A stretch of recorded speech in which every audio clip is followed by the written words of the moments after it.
Hi everybody, welcome back to the Claremont Classic Garage. Our first official points night, our opening night at the racetrack has just been and passed. It was last night, but you'll be seeing this a few days after. In the end, we had a pretty good run. We kind of struggled with the car a little bit through the day. A couple of issues popped up. We ended up with a sticky brake caliper on the left front. And we had the engine light coming on for, we got two trouble codes. One was the circuitry for the cooling fan, which became obvious when the engine started getting warm.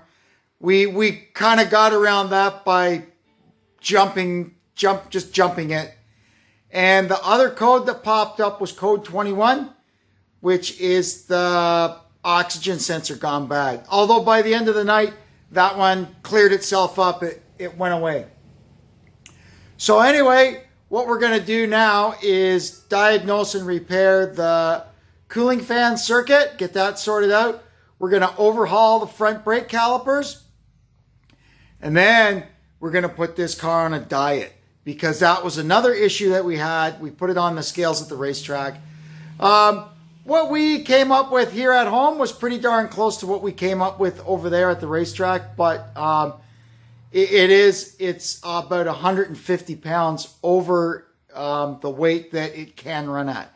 This car can run at 2,300 pounds, and it's at 2,450. So I don't know if we can get 150 pounds out of it, but we're going to get out of it what we can. Anyway, let's get to work and see where we go. Man, the button on this selfie stick is supposed to turn this thing on and off, but I don't know if you need to hit it with a hammer to make it work or what. Let me try one more time.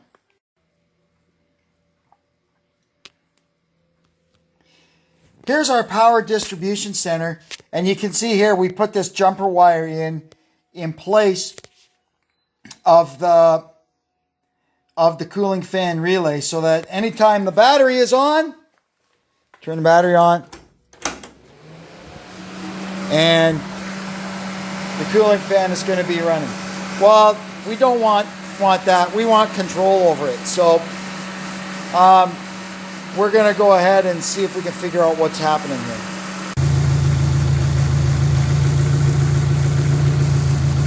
Well, I seem to have fixed that. Turns out it was a bad connection here. So what this added relay does, originally I was just grounding the coil in the actual cooling fan relay to run the fan manually, but every time I turned it on, it would throw a code, because it would make the computer angry because it couldn't figure out why the fan was on when it was not telling it to be on. I didn't know it would do that.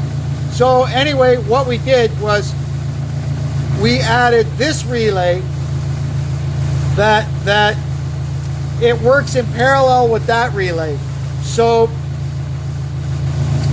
we picked this relay to turn the fan on manually, and it's got nothing to do, it's completely independent of the onboard electrics. It's got nothing to do with the computer, so we can run the fan manually without the computer knowing the fan is on. And there was one of these wires was a little bit jiggly loose, and that was our whole problem. I don't know why, because I was jiggling all these around on Saturday, why it didn't make it start working again, but apparently it didn't.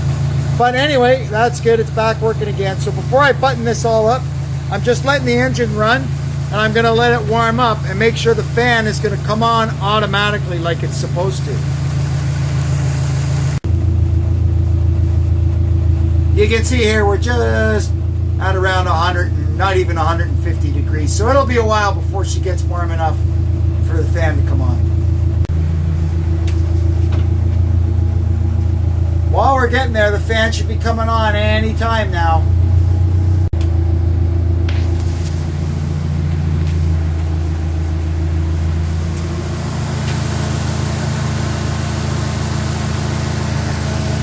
There we go, the fan came on.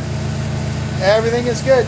So I can shut it all down, and once things cool off, I'll put the power distribution center all back together. There you go. It ran its cycle and it shut off. Perfect. And no light. Now if we want, we can turn the thing on manually. There you go. Perfect. And it's running again. That's how it's all supposed to work. Awesome.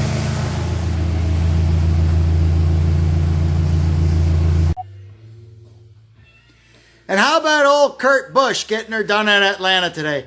I love it when them old guys win. That is absolutely the best. Makes other old guys like me, who sometimes feel like they're out beating their head against the wall, racing against these young bucks with their young eyes and their young bodies. Hey, good on you, Kurt Busch. I hope you win a whole bunch more. Anyway, back to work on our car. Now we're going to have a go at the calipers. Last week at the Speedway, this one was hanging up. Well, it's not easy to go fast when the brakes are on. So we're going to go ahead and I'm going to pull them both off and overhaul them and put them back on. So here's what goes into a caliper. We've got a seal. This is the actual seal. This is just a dust seal. These are the rubber isolators, and there's a new piston. So here's our left front caliper. You can see here the seal is that's been nuclear hot. So we're going to pull this thing apart and fix it up. You can also see that the rubber boots for these bushings are all shot. We'll get those out and we're going to replace those. Oh yeah, what a mess.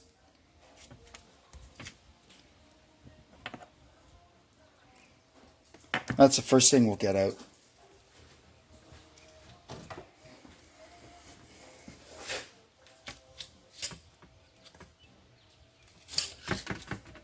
Not much left of those, is there? That's all right. We got new ones. I bought these actually as reman calipers years ago. And this car, sitting around, takes its toll on everything, right? So, this seal is unique in that it's pressed in, so we should be able to just pop it out. Yeah, there it comes. That's the dust seal. More junk. Okay, now I'll show you how to get the piston out. So it's pretty easy. We put a block of wood in there so that when the piston comes out, it doesn't go flying across your shop. Cover it up with a rag and just blow a little bit of air. There you go. In where the flex hose is, and our piston is out. Now we'll have a look inside the bore there and see if we can figure out why this thing was stuck.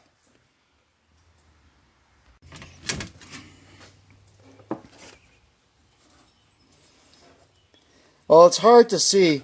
The actual bore is not bad, but right here in behind the dust seal, there is a little bit of rust around there, and you would be surprised how little it takes to hang up a brake caliper. Wow, that's original Kelsey Hayes. It's marked. Oh, so's that. What do you know? That's pretty snazzy. Anyway, we'll go ahead and fix her up. So first we'll get some emery cloth and maybe a wire brush on a drill and get that bore all cleaned up. And then we'll start assembling it. Now is also a great time before we start putting new parts in this thing to make sure the bleeder screw is going to come free. Because nothing will ruin your day faster than a snapped off bleeder screw. There we go. Now, there's a lot of tricks to get these things free that I've found over the years. If it's stuck, don't force it. Sometimes you can just get a little heat around here, but that probably only if the caliper is apart. If the caliper is still together, you can go around here with like a 3/16 pin punch. You just work around there and put penetrating oil in it, and you can usually get them free. But anyway, we've got no worries with this one. So we can go ahead and put this thing back together.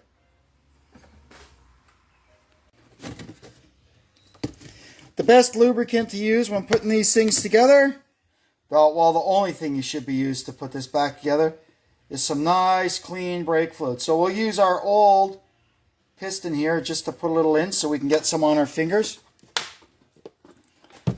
So we're going to go ahead and get this new seal all lubricated up with some brake fluid.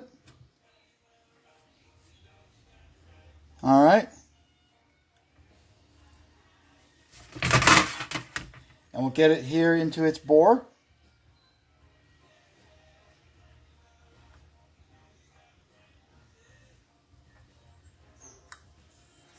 There.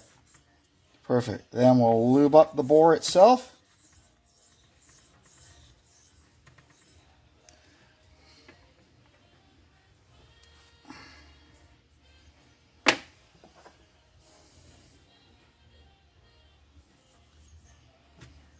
Then we'll lube up our new piston. And I can't remember which way it's easiest to put this seal on. I kind of think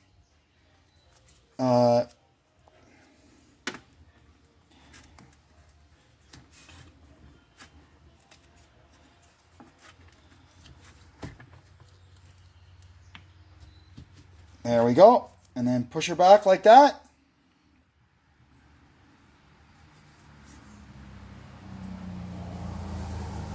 Okay, now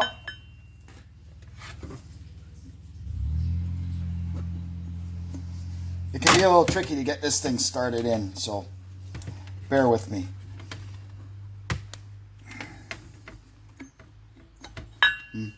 Maybe I need more oil.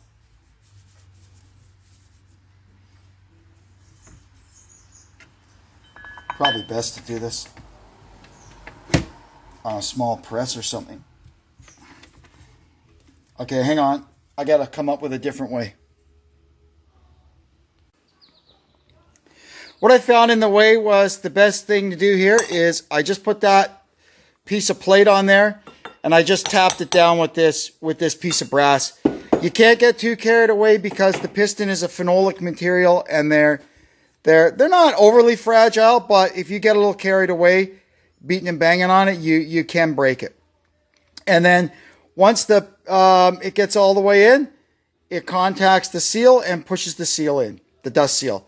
So now we can go ahead and install the rubbers and put the sliders in. Now we can install our slider bushing. So all you want to do with these is make sure the outside of them is not all rusty because they will stick in those rubber bushings. And then you want to run a pipe cleaner through them. Just like that, to make sure there's no junk inside them. Good. And then what you want to use is proper slider lube on these. It's kind of like a silicone base grease. I've got some here. Come on over there. There we go. We'll slather them up with this stuff and stick it in. Usually stuff like this will come with your brake pads. This, I don't know where I got this stuff. I've had it for years. I'm running low on it though. Okay. And then you just work these down through here and get the ends engaged in these two grooves. I'll be back when I've got that done. There we are, all done. Now we can go put it back on the car. If you have them, use new copper washers. If not, well, we get away with using the old ones. Just make sure, double check it doesn't leak. So I'll be back once I've got that on.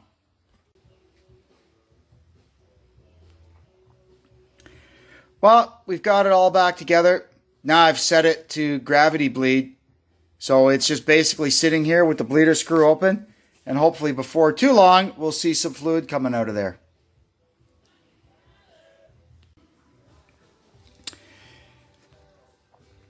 In the end, it had no interest in gravity bleeding. So we got out the old Mighty Vac and we vacuum bled it. So I'm going to go ahead now. I'll pull the other caliper off and we'll fix it up. And I'll show you maybe the Mighty Vac bleeding procedure when I get over to that side. So here's our other one all back together and ready to go back on the car. I forgot to mention when I did the left side, make sure your mounting pins are also clean and put some brake lube on them too. Alrighty, now we'll bleed the brakes with the Mighty Vac. So all you do is, first you got to make sure the master cylinder is full, which I've already done. You open your bleeder a little bit and start pumping this thing up and build a vacuum in it, and you will see, you won't see the fluid come out right away because it has to fill up the caliper, and eventually it'll start coming out. There it comes. You can just see it now. There's still air coming out.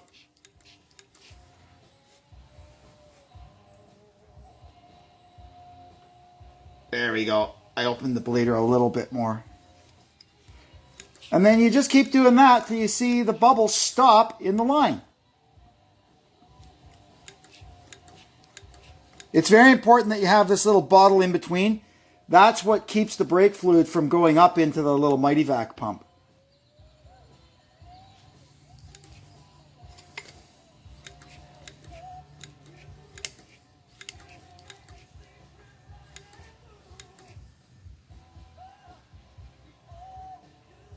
And you just let that go for a minute.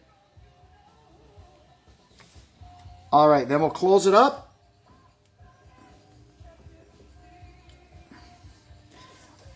Then I'll go pump up the brakes and see if I get any pedal. If you watch the caliper, you should see it start moving as it pumps up.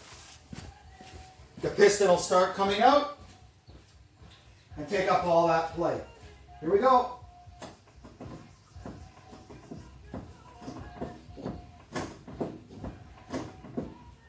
There we go. Yeah, we got pedal now.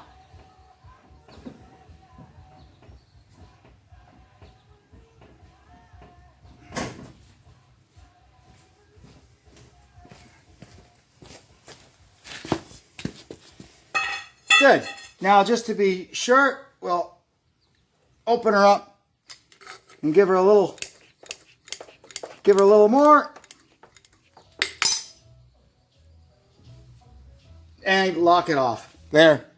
We are done. Okay, so we've got our brakes all fixed up. All it's left to do is take it for a spin and make sure it's okay. And then put it up on the trailer. See you in a minute.